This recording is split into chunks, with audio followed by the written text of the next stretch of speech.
윤석열 대통령의 탄핵 심판 변론이 종결되면서 헌법재판관들이 언제 어떤 결론을 내놓을지 관심이 쏠리고 있습니다. 이런 가운데 오늘 민주당 이재명 대표의 공직선거법 위반 항소심 결심 공판도 열렸는데요. 자세한 내용 이경민 변호사와 함께 알아보겠습니다. 안녕하십니까? 안녕하세요.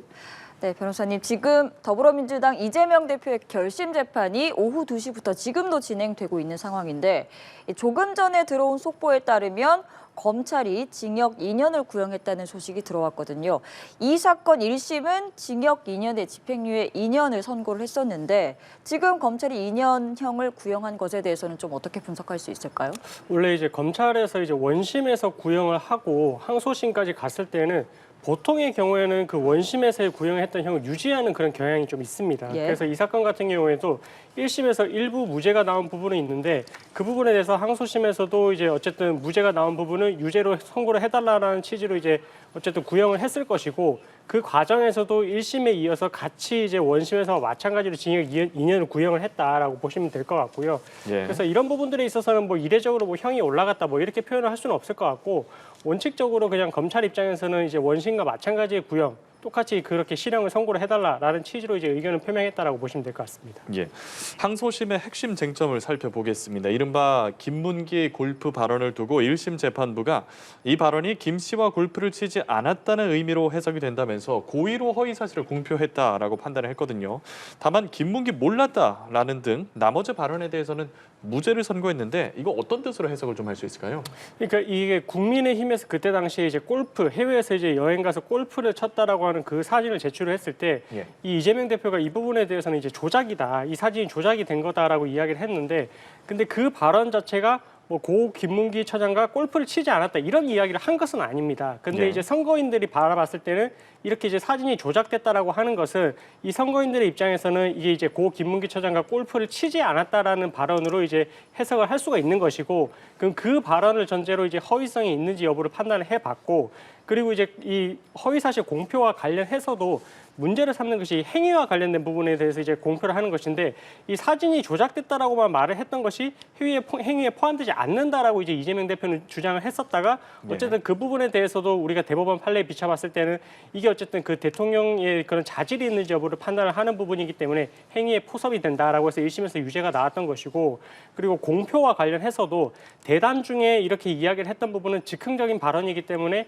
이것은 공표로 보면 안 된다라고 이제 1심에서 이재명 대표가 주장을 했었지만, 그 부분 또한 어떻게 보면은 그때 당시에 이제 시민과 패널로서 이렇게 이야기를 주고받는 것이었기 때문에 그 우리가 이제 후보자들 간에 하는 이런 대담 간의 성격이 달랐다. 그래서 1심에서도 이런 부분에 대해서는 공표로도 볼 수가 있다라고 해가지고 이 부분에 대해서 전부 유죄가 선고가 된 것이었고, 그럼 항소심에서는 당연히 이제 이재명 대표 입장에서는 유죄가 나온 부분을 이제 무죄로 뒤집어야 되기 때문에 예. 그러면 아마 1심에서와 비슷한 논리로서 계속 이렇게 이야기를 하게 될 것이고, 다만 이제 추가로 지금 오늘 양형 증인까지 불렀다라는 것을 보면 아무래도 이 사건 지금 선거법 위반으로 이제 금고 이상의 형이 선고가 되면 이 10년간의 피선거권이 박탈이 되거든요. 그러다 보니까 본인이 어쨌든 혹시나 뭐 있을지 모를 조기 대선에서 이제 출마 가능성을 고려를 한다면 그 형량에 있어서도 조금 이제 아마 벌금 100만 원 미만으로 좀 선고를 받고자 하는 그런 의사도 있을 것이기 때문에 아마 그런 취지에서 오늘 뭐 무죄를 다투는 부분, 그다음에 양형에 있어서도 좀 최대한 어쨌든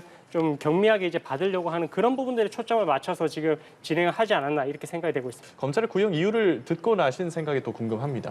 검찰 입장에서는 어쨌든 무죄가 나온 부분을 유죄로 또 바꿔야 되기 때문에 예. 그 부분에 한정해서 어떻게 보면 조금 더 집중을 했다라고 보시면 될 것 같고, 1심에서는 이 그때 당시에 이제 재판부에서 판단을 하기를 고 김문기 처장이 모른다라는 발언이 이게 이제 구체적인 교유 행위에 대한 발언은 아니었다. 인식에 대한 발언이기 때문에 이 부분에 대해서는 구체적인 행위를 표명한 것이 아니라라고 이제 봤었는데, 근데 이 부분에 대해서도 이제 하위 직원이었을 뿐이지 모른다라고 했던 것은 검찰 입장에서는 교유 행위가 없었다라는 그런 이제 발언으로 해석을 하기 때문에 이 부분도 결국은 이제 단순 인식이 아니라 행위에 대해서 이제 발언을 한 것으로 봐야 될 것이고, 그래서 이 부분까지 종합해서 어떻게 보면 전반적으로 이제 모든 공소 사실에 대해서 유죄를 선고를 해달라라는 취지에서 징역 2년을 구형을 했다라고 보시면 될 것 같습니다. 알겠습니다. 이제 잠시 후면 이재명 대표의 최후진 진술이 나올 예정인데 이 소식은 저희가 전해지는 대로 알려드리도록 하겠고요. 항소심의 핵심 쟁점 하나만 더 짚어보겠습니다. 국토부 협박 발언에 허위성과 고의성이 있었는지도 쟁점으로 좀 주목이 되고 있는데 이 부분도 정리 한 번만 부탁드릴게요. 네, 이재명 대표 입장에서는 이 부분에 대해서 유죄가 선고됐기 때문에 이제 무죄로 바꾸기 위해서 이제 계속해서 주장을 하고 있는데 일단은 뭐 국토부에서 당시에 이제 협박이나 아니면 어쨌든 압박이 있었기 때문에 본인 입장에서는 이제 백현동 부지를 용도 변경을 할 수밖에 없었다. 이런 주장을 이제 계속해서 이제 이어갈 것 같고요. 그리고 여기서 더 나아가서 그때 당시에 이제 고의성이 있었는지 여부도 중요한데 그 고의성이 있는지 판단과 관련해서는 1심에서 그때 당시에 이제 국정감사를 했을 때 2021년도에 국정감사를 했을 때 그 이 패널까지 만들어 와가지고 그때 당시에 이제 해명을 했기 때문에 그런 부분들까지 준비성을 했던 걸 보면 이게 고의가 없지 않고서는 이제 그렇게 준비를 해서 이제 발언을 할 수가 없었다라는 부분까지 이제 그 1심에서는 판단을 했던 것이거든요. 근데 그 부분에 있어서는 어쨌든 이제 이재명 대표 입장에서는 본인의 기억하에 이제 그렇게 진술을 한 것이라서 이 부분에 대해서도 허위에 대한 인식 없이 발언을 한 것이다. 고의성이 없었다. 아마 이렇게 이제 주장을 할 것 같고 그래서 그 부분까지 종합해서 아마 2심에서는 이제 전반적으로 판단해서 유무죄 여부를 판단을 다시 하게 될 것 같습니다. 알겠습니다. 더불어민주당 이재명 대표의 공직선거법 위반 혐의 사건 지금 2심 결심 재판이 진행이 되고 있고 검찰 측 변론과 구형은 이제 종료가 됐고 이재명 대표 측의 최종 변론, 즉 이 대표가 직접 최후 진술을 하는 시간을 남겨두고 있는데요. 앞서 말씀하신 것처럼 만약에 이 사건을 통해서 피선거권 박탈에 해당하는 형이 최종 결정이 된다면 이 대표의 정치 생명에도 굉장히 치명적일 것으로 보입니다. 그만큼 1심 때에도 이 대표가 직접 최후 진술을 조금 길게 했던 것 같은데 오늘 최후 진술도 좀 길게 진행이 될지 또 어떤 점을 강조할 거라고 보시는지가 궁금하거든요. 일단은 오늘 이제 구형 이전에 피고인신문을 진행을 했기 때문에 아마 그 과정에서도 이제 본인이 하고 싶은 발언들을 많이 했을 것으로 예상이 되긴 합니다. 근데 네. 어쨌든 최후 진술이 가지는 의미가 본인이 그동안 주장을 해왔던 부분들을 이제 집대성에서 이제 주장을 하는 것이라서 그래서 그랬을 때 진술하는 태도라든지 그런 내용들을 이제 다 이제 재판부에서 보기 때문에 아마 오늘도 그 부분에 있어서는 좀 시간을 좀 많이 할애를 할 것으로 예상이 되고요. 네. 그리고 어쨌든 이 본인이 이제 유죄가 나왔던 부분에 대해서는 이제 이후에 나중에 무죄가 된다든지 아니면 벌금 100만 원 미만으로 형이 선고가 되지 않는다면 예. 피선거권에도 문제가 있을 수 있는 상황이기 때문에 아마 계속해서 이제 고 김문기 처장과의 관련해서는 조금 이제 이 항소심에서 더 쟁점으로 부각시킬 수 있는 건 1심에서 판단했을 때 나는 그 사진이 골프 치는 사진이 조작됐을 뿐이다라는 진술을 했는데 그 부분을 이제 재판부에서는 조금 더 이제 해석을 해서 선거인들이 받아들일 의미로 봤을 때는 이건 고 김문기 처장과 골프를 치지 않았다라는 발언을 이제 그렇게 한 것으로 이제 해석을 하게 된 것이거든요. 아마 그래서 그 부분에 대해서도 이렇게 이제 해석을 하는 것이 재판부에서 어떻게 보면은 그 판단할 수 있는 재량의 범위를 넘어선 것이 아닌가 뭐 이런 취지의 주장까지도 아마 더해져서 이제 항소심에서는 항소심 재판부에 판단을 해달라 이렇게 요청을 하게 될 것 같고 아마 이 백현동 용도부지 변경 관련해서도 계속해서 1심에서 유지를 해왔던 것처럼 뭐 본인이 봤을 때는 그 부분에 대해서 이제 압박으로 느껴졌다. 이 어쨌든 뭐 직무유기로 고발을 한다라는 취지로까지 본인이 이제 해석이 됐다라고 하면서 아마 고의성을 부인하는 쪽으로 조금 더 강조를 해서 아마 변론을 하지 않을까 이렇게 예상이 되고 있습니다. 예, 검찰이 재판부 요구에 따라서 이 대표의 방송 인터뷰 내용이 공소 사실 중에서 어느 부분에 해당하는지 좀 특정하는 방식으로 공소장을 변경을 하기도 했는데 이 부분이 재판에는 어떻게 작용할 거라 보십니까? 이게 사실 뭐 여러 가지 방향으로 해석이 될 수가 있는데 보통 조금 좀 말씀을 드리면 공소장 변경을 했을 때 이게 유죄가 나왔던 사건 같은 경우에 공소장 변경 요구를 하는 부분은 이 부분대로 그대로 판결을 선고하게 되면 무죄로 바뀔 수도 있다는 걸 좀 암시를 하는 내용으로도 볼 수가 있습니다. 왜냐하면 이 공소장이라는 게 이 내용으로 처벌을 해주세요라고 해서 검사가 마지막에 써서 내는 그 서면이거든요. 예. 근데 그 내용에 해당하지 않거나 그 내용 자체가 부실하다라고 하게 되면 그러면은 재판부 입장에서 그 내용을 기준으로 유죄 여부를 이제 판단을 해야 되는데 그게 이제 부족하거나 만약에 이제 뭐 공소장에 이제 나와 있는 내용만으로 봤을 때는 증거가 불충분하다라고 생각이 되면 무죄로 갈 수밖에 없기 때문에 그러면 재판부 입장에서도 그 부분에 대해서는 검사한테 다시 한번 공소장 변경 여부를 검토를 해보세요 이렇게 의견을 이제 피력을 하라라고 하거든요. 그래서 이 항소심에서도 이제 공소장 변경에 대해서 이렇게 이제 검토를 해보라라고 검사한테 요청을 한 부분을 보면 아마 조금 재판부 입장에서 봤을 때는 이대로 가게 되면 조금 뭐 형 자체가 뭐 유죄에서 무죄로 바뀔 수도 있다 이런 식으로도 이제 해석이 됐을 수도 있는 것 같고 예. 아니면 조금 이 부분만 가지고는 좀 불분명한 부분이 있다 보니까 조금 더 구체화할 필요성이 있다. 그래서 뭐 이 사진이 조작됐다라는 부분이 결국은 내가 골프를 치지 않았다라는 발언을 한 것은 아니니까 그러면 어떤 발언을 했고 그 발언이 허위인지를 재판부에서는 판단을 하겠으니 더 공소장에서 그 부분을 좀 구체화를 시켜라. 이런 의미로도 이제 해석이 될 수 있는 부분이거든요. 그래서 이 부분에 대해서는 뭐 나중에 이제 항소심 선고 결과를 봐야 되겠지만 아마 이 공소장 변경을 요구를 했던 게 이 재판부 입장에서 봤을 때는 아직은 조금 명확하지 않은 부분도 있기 때문에 그 부분을 조금 보완을 해보라라는 취지에서 이렇게 요구를 하지 않았을까 이렇게 추측이 되고 있습니다. 알겠습니다. 오늘 결심 공판이 종료가 되면 이제 결심은 말 그대로 변론을 종결을 하는 것이고 선고가 이제 3월 중에 열릴 것으로 전망이 나오고 있는데 지금까지 항소심 과정을 좀 지켜봤을 때 징역 1년, 집행유예 2년이라는 1심 결과 뒤집힐 가능성이 좀 있다고 보세요? 근데 1심에서의 그런 뭐 사실관계를 다 이제 판단을 해봤을 때 2심에서 이게 뒤바뀌는 경우는 좀 새로운 증거가 추가됐을 때이거든요. 예. 근데 이 사건에 있어서는 사실 1심에서 뭐 총력을 다했던 그런 부분도 있습니다. 뭐 증인도 많이 신청을 했었고 그래서 1심에서 충분한 증거 조사가 이루어졌는데 그 기간 동안 2년 2개월이나 걸렸거든요. 그랬던 것을 보면 항소심에서 지금 이제 추가된 증인이라고 할 것 같으면 오늘 이제 양형 증인 2명. 그래서 그런 거에 비춰봤을 때는 사실 사실관계와 관련해서 뭔가 새롭게 추가된 증거라고 할 수 있는 건 딱히 없어 보이는 부분들이 좀 크고 그래서 이대로 만약에 판결을 선고를 하게 된다면 좀 공소장 변경을 요구를 했던 부분 그 부분이 조금 특이점이 있긴 하지만 네. 그걸 제외하고는 추가된 뭐 증거가 없다라는 걸 고려를 해봤을 때는 항소심에서도 1심하고 크게 달라진 부분이 없기 때문에 좀 그대로 갈 가능성도 배제를 할 수는 없을 것 같다. 그래서 이 부분에 있어서는 뭐 재판부가 어떻게 판단할지는 지켜봐야 되겠지만 추가적으로 어떤 증거가 제출이 됐고 그 부분이 얼마나 의미를 가지는지 그 부분에 따라서 아마 결론이 뭐 바뀌는지 여부가 판가름 될 것 같습니다. 알겠습니다. 오늘 오전에 진행된 5차 공판에서는 증거에 대한 서증 조사 그리고 검찰과 이 대표 측의 양형 증인에 대한 신문이 진행됐는데 이 양형 증인 신문을 하는 이유는 어떤 겁니까? 그 양형 증인을 채택하는 경우 사실 좀 일반적인 경우는 아닙니다. 예. 보통은 이제 사실관계를 알고 있을 만한 참고인들 아니면 뭐 피해자를 대상으로 이제 증인으로 불러서 신문을 하지 양형 증인을 부른다라는 말은 이 보통 이제 의미를 딱 보시면 형량을 낮추기 위해서 아니면 뭐 형량을 높이기 위해서 이런 의미의 이제 증인이라고 보시면 될 것 같거든요. 그래서 오늘에 있어서 양형 증인을 채택을 했던 이유도 어떻게 보면 이재명 대표 입장에서는 혹시나 유죄가 선고가 된다 하더라도 이 사건 파급력으로 따졌을 때에는 이 정도의 어떻게 보면 파급력이 있었던 그런 발언은 아니기 때문에 형량에 있어서는 벌금이 100만 원 미만으로 선고가 돼야 되기 때문에 아마 그런 부분에 조금 초점을 맞추고 이렇게 양형 증인을 신청을 했던 것으로 보이고 검찰 입장에서는 반대로 이런 이 발언을 했을 때 어쨌든 생방송 중에 이렇게 계속 중계가 되고 있었던 부분이니까 이 발언을 인해서 선고인들이 받는 영향들은 계속해서 파급력이 컸다. 예. 뭐 이런 부분들을 이제 검찰 입장에서는 또 계속해서 이제 이 형량이 유지가 되어야 된다라는 의미에서 이제 양형 증인을 신청을 한 거라서 오늘의 양형 증인의 의미는 결국 이제 형량에 있어서 이제 뭐 형량을 좀 낮추는지 아니면 좀 높이는지 그 부분에 있어서 좀 의미가 있었던 증인이다 이렇게 보시면 될 것 같습니다. 알겠습니다. 더불어민주당 이재명 대표의 공직선거법 위반 혐의 사건 결심 공판이 지금 진행이 되고 있고 검찰의 구형 2년, 징역 2년을 구형했습니다. 그리고 이 대표가 곧 최후 진술을 한 뒤에 변론이 종결이 될 예정이고요.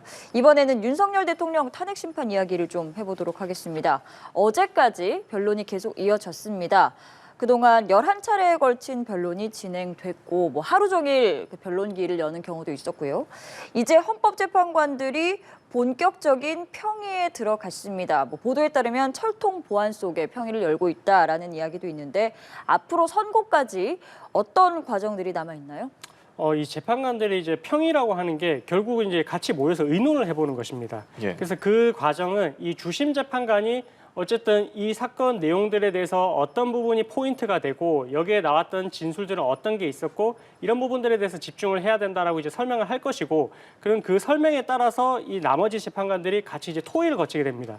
그래서 그 과정이 계속해서 이제 매일같이 이어질 것이고 그 과정을 통해 가지고 어느 정도 이제 의견이 모아진다라고 하면은 이 표결을 하게 되거든요. 그것을 이제 평결이라고 합니다. 예. 그 평결을 통해 가지고 결국 마지막으로 이제 어떤 입장으로 갈지 여부가 결정이 되고 그 그 입장이 결정이 되면 이 주심 재판관이 결정문에 초안을 작성을 하게 됩니다. 그럼 초안을 작성을 하고 나머지 이제 선임 연구관이 그거에 대해서 이제 살을 붙여가지고 혹시나 뭐 소수 의견이 있으면 소수 의견을 덧붙이고 이렇게 해서 최종적으로 결정문을 만들게 되는 것이고요. 그렇게 하고 나면 최종적으로 이제 선고를 언제 하겠다라고 하게 되는데 기존에 뭐 탄핵 심판 절차에 비춰봤을 때는 아마 2, 3일 정도 전에 이거를 고지를 하지 않을까 예. 이렇게 좀 추측이 되고 있습니다. 이제 선고 시점이 다음 달 중순쯤으로 관측이 되고 있는데 가장 좀 궁금해하거든요. 선고일 언제 될 건가? 어떻게 좀 추측을 해볼 수 있을까요? 근데 이게 사실 좀 변수가 생긴 게 이게 내일 또 어떻게 보면 이제 마은혁 재판관에 대해서 또 미임명됐던 부분들에 대한 권한쟁의 선고가 또 있거든요. 예. 그래서 이 부분에 있어서 선고가 나고 나서 어떻게 될지 뭐 지켜봐야 되겠지만 혹시나 만약에 이제 그 부분에 대해서 이제 선고를 임명을 해야 된다라는 판결이 나오게 된다면 이 부분에 대해서도 또 이제 재판관들 입장에서는 그동안에 진행됐을 때는 이제 이 마은혁 재판관을 빼놓고 이제 진행을 했기 때문에 예. 혹시나 이제 추가를 시켜서 하게 된다면 이 변론 절차를 갱신을 해야 되게 됩니다. 갱신이라는 의미가 이전에 진행되어 왔던 그런 내용들을 다시 한번 뭐 약식으로라도 증거 조사를 하게 되고 그래서 이제 마은혁 재판관이 있는 상태에서 다시 평의도 거치고 판결을 해야 되는 그런 절차로 나아갈 수도 있는데 근데 그런 경우가 아니라고 하더라도 이 마은혁 재판관은 제외를 해놓고 8명이서 이 어쨌든 변론 종결까지 이어졌기 때문에 마은혁 재판관을 제외를 해놓고 8명이서 또 이제 평의를 하고 결정을 내겠다 이렇게도 할 수가 있는 부분이거든요. 그래서 그 시간이 어느 정도 될지는 결국 평의가 어떻게 이루어지는지에 따라서 다를 것 같습니다. 그래서 뭐 3월 중순 정도로 예상이 된다라고는 했지만 만약에 정말로 평의가 잘 이루어진다면 정말 3월 초순으로도 이제 잡힐 수가 있는 부분이거든요. 그래서 그 부분에 있어서는 일단 보통의 경우에 뭐 2주 정도 이제 예상을 하고 있기 때문에 우리가 3월 중순으로 예상을 하지만 혹시나 뭐 평의가 잘 이루어져서 결정이 빨리 난다라고 할 것 같으면 그러면 3월 초가 될 것도 예상을 해볼 수가 있다. 이렇게 추측할 수 있을 것 같습니다. 알겠습니다. 선고일도 아직 정해지지 않은 상황이고 선고를 언제 하겠다, 뭐 2, 3일 전에 뭐 공지를 할 것이다라는 추측도 나오고 있는 상황이고요. 그리고 무엇보다 헌재가 과연 어떤 결론을 내놓을 것인가 여러 가지 뭐 추측과 분석과 전망이 나오고 있는데 뭐 여론을 생각해서 소수 의견보다는 만장일치로 갈 것이다라는 전망도 있고요. 이 헌재 선고 결과를 가를 결정적인 쟁점 좀 간단하게 소개를 해주신다면요. 일단은 그 헌법적인 쟁점에 맞춰서 설명을 하면 비상계엄을 선포를 할 정도의 그런 이제 전시사변에 준하는 그런 상태에 있었는지, 그래서 국가 비상 사태가 맞았는지 여부에 대해서 1차적으로 판단을 할 것 같고, 그리고 포고령 1호에 보면 어쨌든 계엄이 선포된다 하더라도 국회의원의 정치 활동을 금지를 할 수는 없거든요. 그래서 그 부분에 있어서도 어쨌든 뭐 윤 대통령 입장에서는 질서 유지 목적의 그런 계엄이라고 했는데 이 포고령의 내용에 따르게 되면 오히려 집행력까지 담고 있는 그런 내용의 이제 포고령이라고 해석이 될 수 있어가지고 그래서 이런 부분들에 있어서는 군 수뇌부의 진술, 그다음에 조지호 경찰청장의 진술 이런 걸 통해서 뭐 국회의원들을 뭐 끌어내라라는 그런 지시가 있었는지, 그다음에 예. 뭐 주요 정치인들에 대한 체포 지시가 있었는지 뭐 이런 부분들에 따라서 어쨌든 이런 이 국회의원들에 대해서 이렇게 뭐 정치 활동을 금지하는 그 부분도 이제 헌법의 위헌적인 부분이 있는지 여부도 판단을 할 것이고, 그리고 비상계엄을 선포를 하는 데 있어서 실체적인 요건뿐만 아니라 절차적으로 헌법에서는 국무회의의 심의를 또 거치도록 하고 있습니다. 그래서 이 부분에 있어서도 지금 한덕수 국무총리 같은 경우에는 간담회 정도로 생각을 했다라고 이제 진술을 하고 있고, 나머지 국무위원들도 사실 뭐 김용현 전 국방장관을 제외하고는 사실 그게 국무회의라고 생각을 하지 않았다라는 식으로 이야기를 하고 있고, 뭐 이상민 전 장관 같은 경우는 뭐 실질적인 국무회의라고 했는데 어쨌든 이런 부분들에 있어서도 제대로 된 국무회의가 이루어졌다라고 볼 수 있는지 그런 절차적인 요건까지도 판단해서 아마 뭐 헌법이나 법률에 대한 중대한 법 위반이 있는지 여부를 판단하게 될 것 같습니다. 이제 어떤 결과가 나오더라도 사회적인 후폭풍이 예상이 되고 있는데 이 후폭풍을 조금이라도 좀 줄이기 위해서 그래서 좀 만장일치를 해서 결과를 낼 거다 이런 얘기도 있더라고요. 그렇습니다. 이 탄핵 심판이 진행되는 과정에서 너무나 이제 찬성과 반대 이렇게 집회가 나뉘는 것도 우리가 볼 수가 있었고, 예. 이게 사실 선고가 된다 하더라도 이전에 그런 통합을 할 수 있는 그런 과정으로 돌아갈 수 있을까, 그 부분도 사실 우려가 되는 게 현실적인 그런 문제인 것 같거든요. 예. 그래서 그런 부분도 있고, 그리고 이게 만약에 이 내용에 있어가지고 소수 의견을 낸다라고 할 것 같으면 지금 재판관들의 거주지 부근에 가서도 시위를 하겠다, 뭐 집회를 하겠다 이런 식으로도 이야기를 하고 있는 상황이라서 그런 또 소수 의견으로 남는 거에 대한 또 부담감도 또 배제를 할 수는 없는 것 같고요. 그래서 여러 가지 다방면으로 생각을 해봤을 때에는 평일을 어쨌든 계속해서 이제 거쳐서라도 만장일치로 결론을 내는 것이 이렇게 이제 혹시나 있을지 모를 그런 후폭풍을 좀 방지를 하는 네. 차원에서도 조금 더 바람직해 보이는 것이 아닌가 이렇게 좀 생각을 하고 있습니다. 알겠습니다. 어떤 결과가 또 어떤 그 결과가 나올지는 앞으로 더 지켜봐야 할 것 같고요. 그리고 이 헌법재판이 만약에 뭐 기각이 된다고 하더라도 윤석열 대통령 지금 형사재판도 받고 있는 상태입니다. 공판 준비기일이 한 차례 열렸었고 준비기일이 또 3월에도 잡혀 있는데 지금 윤 대통령이 서울중앙지법에 구속 취소를 청구를 해놨는데 이 결과가 아직 나오지 않고 있단 말이에요. 이 탄핵 심판 결과에 따라서 뭐 구속 취소 신문 결과도 좀 달라질 수 있을까요? 사실 탄핵 심판의 결과는 아주 큰 영향을 미칠 것 같습니다. 왜냐하면은 이 탄핵 심판에서 만약에 이제 파면이 되지 않고 기각이 된다라고 할 것 같으면 그러면 직무에 바로 복귀를 하게 되는 거거든요. 근데 현직 대통령이 이제 구속이 된 상태에서 직무를 제대로 수행을 할 수 있느냐, 또 그거를 생각한다면은 아무래도 이제 신체의 자유가 제한되어 있는 상태이기 때문에 제대로 된 이 국정 운영이 제대로 되지가 않을 것이고 예. 그렇게 된다라면은 이 구속 취소를 지금 담당하고 있는 재판부 입장에서도 이 파면이 됐는지 아니면 기각이 됐는지 그 결과에 따라서 이 석방을 할지 여부에 대해서도 이제 결정을 하게 될 것 같거든요. 그래서 뭐 어느 시점까지 지금 구속 취소에 대한 결정이 나올지는 모르겠지만 만약에 이제 이 헌재에서 나오는 결과가 먼저 이루어지게 된다면 그 결과에 따라서 형사재판에 있어서 구속 취소 여부에 대해서도 결과가 영향을 주게 될 것이다라고 해석할 수 있을 것 같습니다. 예, 아까도 잠깐 얘기해 주셨는데 마은혁 재판관 후보자 임명 보류에 대한 권한쟁의 심판 선고가 내일 있지 않습니까? 만약에 이제 최상목 권한대행이 마 후보자를 임명할 가능성이 있다고 보시는지도 궁금하고 또 후보자가 새로 임명이 된다면 그 말씀하신 변론 갱신 필요성이 검토가 될 것 같은데 그것 때문에 선고일이 다소 미뤄질 수 있지 않겠느냐 관측 아까 말씀해 주셨는데 이 얘기 한 번만 더 부탁드리겠습니다. 일단은 그 지금 최상목 권한대행이 이 임명을 할지 여부에 대해서는 사실 이게 헌재에서 이런 결론이 난다고 하더라도 반드시 따르지 않았을 때 그런 뭐 불이익을 가하는 그런 내용은 없습니다. 그러니까 강제로 이제 집행을 할 수는 없습니다. 강제로 뭐 이 헌재 심판 결과가 나왔기 때문에 반드시 최상목 권한대행이 여기에 따라서 뭐 며칠까지 임명을 해야 돼 이런 것은 아니고 다만 이제 헌법재판소에서 이런 결과가 나왔으면 이 부분에 대해서 이제 존중을 해줘야 되고 이 부분을 따르지 않았을 때는 뭐 법적으로 이 직무유기로 이제 또 고발의 대상이 될 수도 있거든요. 그래서 그런 부분들을 고려를 한다면 헌법재판소에서 이제 결론이 나왔기 때문에 아마 최상목 권한대행 입장에서도 뭐 이런 부분들에 대해서 어쨌든 법을 존중하는 입장에서는 조금 따르는 쪽으로 이제 가지 않을까 이렇게 생각이 조금 조심스럽게 되고 그 이후에 만약에 이제 그 헌재에서 이제 재판관이 9명의 차지가 됐을 때 이 부분에 있어서도 지금 아까도 말씀드렸다시피 변론 절차를 갱신하고 이후에 이제 절차를 다시 이제 증거 조사를 하는 부분에 있어서는 만약에 윤 대통령 측 입장에서 이렇게 이제 진행을 하는 방식에 있어서 또 문제 제기를 할 수가 있거든요.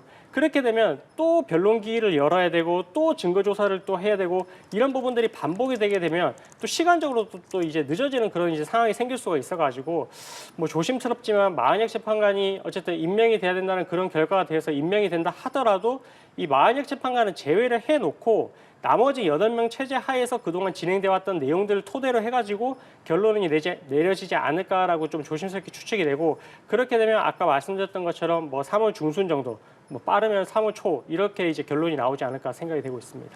네, 이 사건에 대한 선고가 내일 열리기 때문에 그 결과에 따라서 저희가 또 예측을 해볼 수 있을 것 같고요. 그리고 또 일각에서는 지금 한덕수 국무총리 탄핵 심판도 아직 선고가 내려지지 않은 상황인데 헌법재판소가 윤 대통령 탄핵 심판에 대한 결론을 내리기 전에 여러 가지 뭐 국정 상황 같은 부분을 고려해서 한 총리 탄핵 심판을 먼저 선고를 할 거다라는 전망도 나오고 있거든요. 이 부분에 대해서는 좀 법조계 의견이 어떤가요?